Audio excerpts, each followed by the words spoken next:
Alright guys, so I would recommend putting this video on 1.5 speed.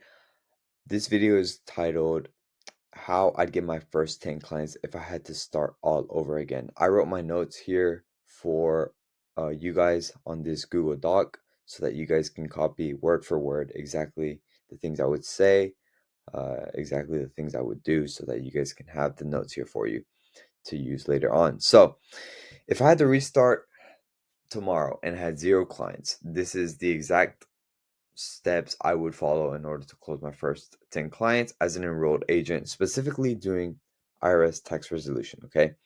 And this is going to include steps that require no ads, no funnels, no social media hacks.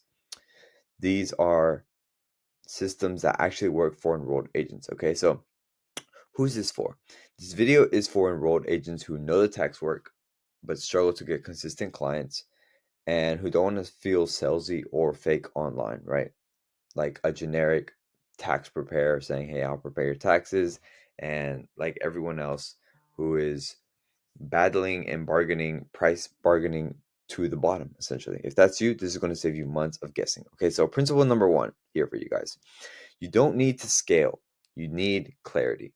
Most enrolled agents make the same mistake and they try to scale before they're clear, right? You ask them, "Hey, what are you doing?" They're like, "All right, I'm preparing my website. I'm doing my logo, my brand. I'm trying to start a big audience." You don't need any of that in order to close your first tax resolution clients. What you actually need is clarity, right? You need to be able to answer one question clearly, and that is, who do I help and with what problem, right? So I would pick one of these to focus on, one painful problem that you can market for, okay? That would be IRS notices or balance due issues or CP 2000s or payment plans. It doesn't have to be all of them. One is enough.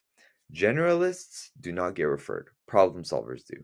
So the sooner you can pick one of these, learn as much as you can about solving that problem, right? And effectively, you don't have to really solve the entirety of the issue. You can help clients on part of the issue and still have a good experience with them so that they refer you, right?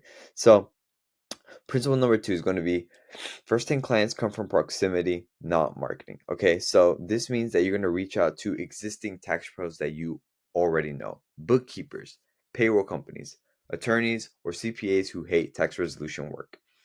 If I started out all over, I'd personally reach out to 10 to 15 professionals and say this. You can copy and paste this. "Hey, I specialize in handling IRS notices and resolution work. If you ever want to refer those cases out, I've got you covered." You could even refer a referral. Sorry, this is not part of what I would say. This is that. Now, I'm telling you guys, you could even offer a referral bonus to motivate them, right? Because if you offer them money to refer, then they will be more than happy to do this, right? And the best thing about this is that there's no pitch, no pressure. You're just letting them know, "Hey, this is what I do." You're not trying to poach their clients, you're not trying to steal their business. You're just letting them know what you do because a lot of people don't like to do this work because it's emotionally burdensome, right?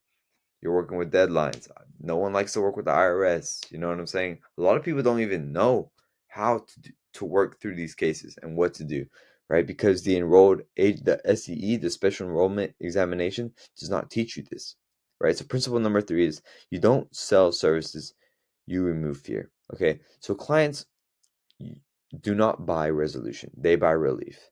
So I wouldn't say I offer tax resolution services. That's very vague, right? I would say if you received an IRS notice and you don't know what to do next, I can walk you through it and handle the communication. Boom, right there. You're taking, excuse me, you're taking the pain from them and putting it onto you. And that's what we as professionals do, right? That framing alone converts way better. Okay, principle number 4, have a simple intake system. Before I took on any clients, before I would take on any clients, I have 3 things ready. Okay. Number 1 is going to be a basic intake form. This is to gather all the necessary information that you need to effectively work on the case, right? Number 2, a clear scope of services. This is for your customer to let them know, "Hey, this is what I do. This is exactly the result that we aim for you," right? And number 3, simple engagement letter. This is just a way to formally outline the relationship between you and your client, um, the expectations, uh, pricing, right? So if you like any of these, then comment down below and I'll send you the ones I use.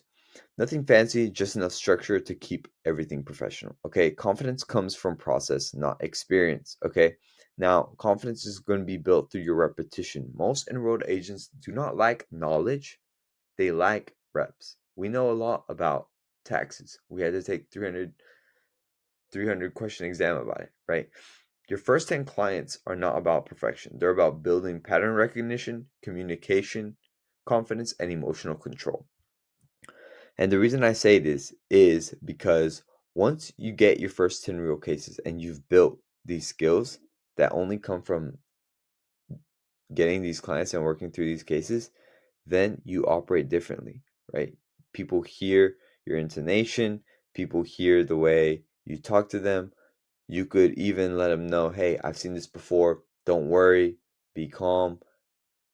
I can handle this. I've handled this before. And that confidence breeds goodwill. And that goodwill is the marketing for you, right? This is what's going to make them tell their uncle who also got a letter from the IRS, hey, this guy knows what he's doing. He's great, right? So, AI. And yes, I would still use AI early on, not to decide anything, but to help with drafting explanations, organizing cases, and thinking through next steps. Okay. As always, I would review everything and stay responsible under Circular 230. Okay, so that would be all for today. If you're an enrolled agent trying to build confidence, clients, and real skills, subscribe. This channel is about making enrolled agents work simpler, not flashier. Okay, so here are the notes. You can go through the video back and copy exactly whatever it is you need to copy. But I'll see you guys in the next one.